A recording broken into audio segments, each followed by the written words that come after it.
fallout, huge political fallout, not just here in this country, but right across the world. America, Israel, many of the Gulf states as well have reacted to the fact that Keir Starmer has said that the UK is going to recognise a state of Palestine. An official, a terrorist from Hamas, has also said that recognising Palestine is a victory. They are praising what Keir Starmer is doing, and when Hamas terrorists are praising you, maybe you're not doing the right thing. Let's speak to Yaakov Katz, who's a former editor of the Jerusalem Post. He's a senior fellow at the Jewish People Policy Institute. Yaakov, we know that there is a significant reaction here in the UK. I think a lot of this is to do with domestic political issues, but in regard to what those across the Middle East are saying here, some Gulf states as well who aren't happy about this, what is your analysis and reaction? Well, I think, Peter, is that unfortunately this decision by Sir Starmer, by the Prime Minister, what it essentially does is it's a reward to Hamas and to the Palestinian Authority, and basically teaching them that they can carry out a massacre like the one that was put into place and was carried out by Hamas back on October 7th, 2023. They can murder the most Jews on a single day since the Holocaust. They can take another 251 hostage. They can still hold on to 50 hostages who continue to languish in those Hamas terror dungeons underneath the Gaza Strip. And what do they get in return? They get recognition from the British government of a Palestinian independent state.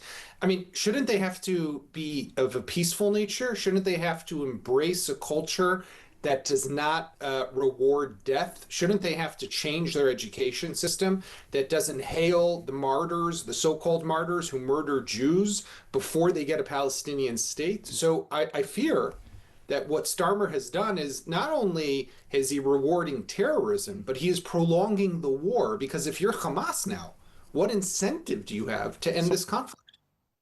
It's a very, very good point, and we have a senior Hamas official. Anybody who says official in regard to Hamas, the word you're looking for is terrorist. Bassem Naim, who's a former minister in the terror group's government of Gaza, government, I use the word loosely, dictatorship, said international support for Palestinian self-determination shows we are moving in the right direction. So this has been welcomed by Hamas. Now, Keir Starmer would say this is all about the humanitarian crisis.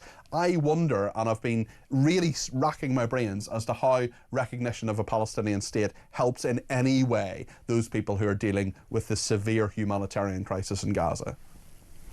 One has nothing to do with the other, Peter. You're 100% right. I mean, also, who's the bad guy in this war? Let's remember who attacked who. Hamas attacked Israel. Hamas massacred Israelis.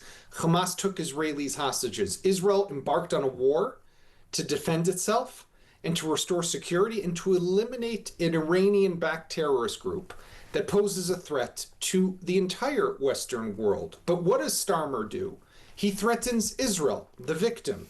He doesn't threaten Hamas. I don't see him saying to Hamas or the Palestinian Authority. Well, this is the weird thing, because in all of this, Yaakov, there's nothing. I mean, he did say he wants them to release the hostages. He's been saying that for the last That's lip service, two years. He has been saying that, in fairness to Keir Starmer. He's saying he wants them to end the war and all the rest of it. But the conditions are on Israel. And my point in all of this is, if you genuinely believe this, if you really think that recognising a Palestinian state will bring peace in the Middle East, if you honestly think that that is the right thing to do, just do it.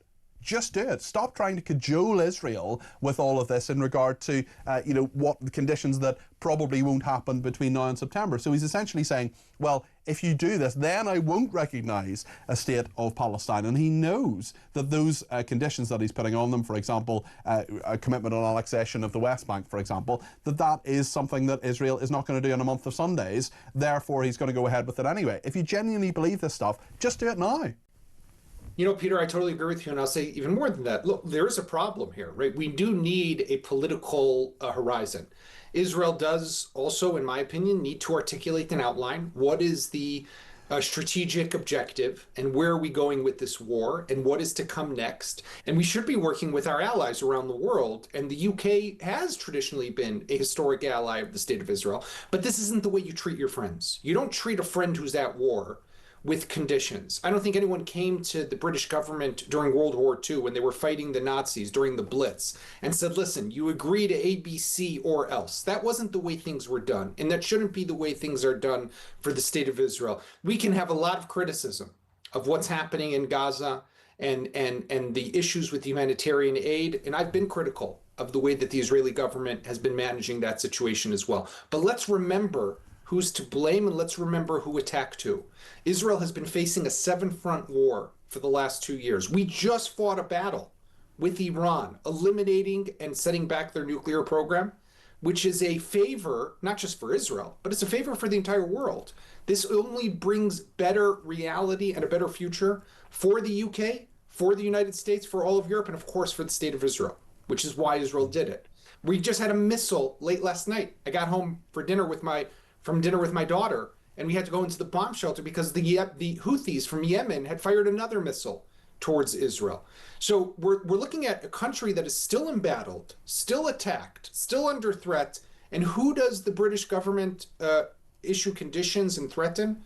The victim and their ally. That's not how things are supposed to be done. Yaakov, thank you. That's Yaakov Katz, who's the former editor of the Jerusalem Post. He's also a senior fellow of the Jewish People Policy Institute.